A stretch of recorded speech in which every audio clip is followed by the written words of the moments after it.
Le projet Place to Become commence à l'automne 2019.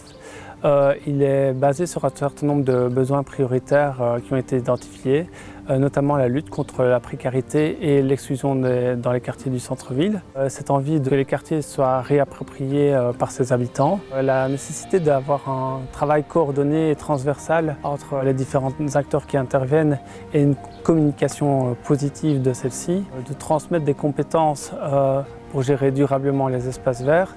Et enfin que les travaux obtiennent des réussites qui soient visibles pour les Cérésiens. Le projet a différentes ambitions, notamment de mettre en place une nouvelle manière de conceptualiser et d'entretenir les parcs en favorisant la biodiversité et en transmettant des compétences pour l'ensemble des intervenants de la chaîne tant dans l'entretien que dans la mise en œuvre et de l'utilisation de ces parcs. Nous étions aussi convaincus que des habitants du quartier seraient contents ou en tout cas intéressés d'acquérir ces nouvelles compétences pour les utiliser dans les parcs de leur quartier et devenir par la même occasion les ambassadeurs de la démarche. Et enfin, les parcs peuvent être considérés comme des espaces de détente et de bien-être et en les embellissant, les riverains se réapproprient et en prennent plus soin. Donc, bien caler la planche, bien se positionner, être bien stable déjà.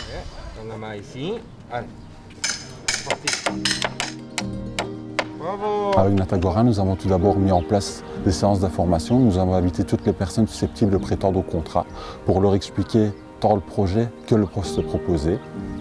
Ensuite, nous avons visité les parcs et réalisé des entretiens de motivation, à l'issue desquels nous avons sélectionné 15 candidats. J'ai déjà une base pas mal dans mon pays et ça me motive d'améliorer et apprendre qu'est-ce qu'il y a ici, en Belgique.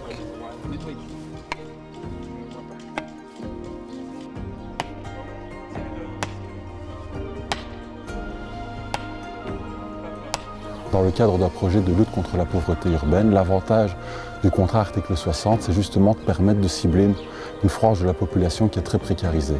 La plupart des travailleurs qui ont été engagés n'avaient jamais travaillé auparavant et donc ne correspondaient pas spécialement aux exigences du monde professionnel.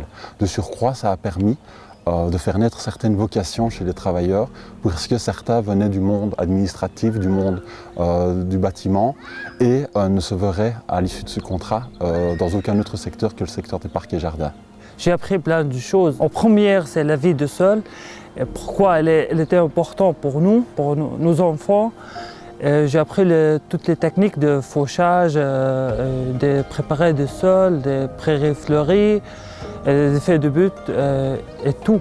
Sur le plan personnel, l'acquisition d'un contrat de travail leur a permis d'améliorer leurs conditions de vie. Certains, par exemple, ont pu trouver un logement adapté à leur situation. De plus, la réalisation de travail de terrain leur a permis d'améliorer leur confiance en eux. Là, il faut taper ça, c'est droit. C'est pour ça que tu marques là, tu vas là et tu tapes bien droit. Et tu vas franco parce que tu vas affiner toute la matière qui est là. Tu vois, une fois que tu es là, ça partira à la pierre. Hein. La formation, elle est vraiment sur une base de ce qu'on appelle la gestion différenciée. La gestion différenciée, au fait, c'est vraiment un minimum d'intervention pour un maximum d'effets, donc surtout d'effets sur la biodiversité. Et l'autre gros avantage aussi d'une gestion différenciée, c'est qu'on a un impact économique puisqu'on limite les interventions. On a vraiment ce côté moins coûteux que de l'intervention classique avec des machines lourdes. Et je trouve qu'il n'y a rien de mieux un retour à la nature. Et c'est ce qu'il y a observé aussi dans les parcs.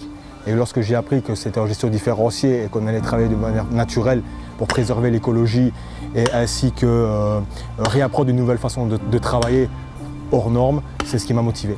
J'ai appris le travail manuel de façon ancienne, donc à l'utilisation de la faux, des fourches-bêches, des grelinettes, quelque chose que je ne connaissais pas avant. Et j'ai vraiment trouvé quelque chose d'agréable.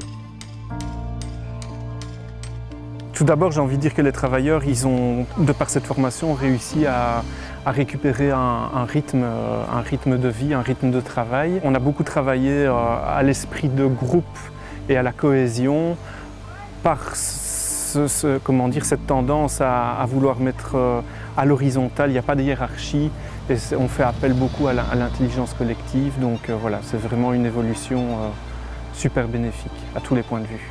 Voir les gens, les larmes aux yeux, quand ils voient les fleurs, quand ils voient le parc transformé, quand ils voient un parc plus propre, mieux structuré. Ça, c'est le plus gratifiant du travail et je pense que c'est le plus grand des merci qu'on peut avoir, c'est ce retour positif des gens. Et ça vaut tout l'or du monde.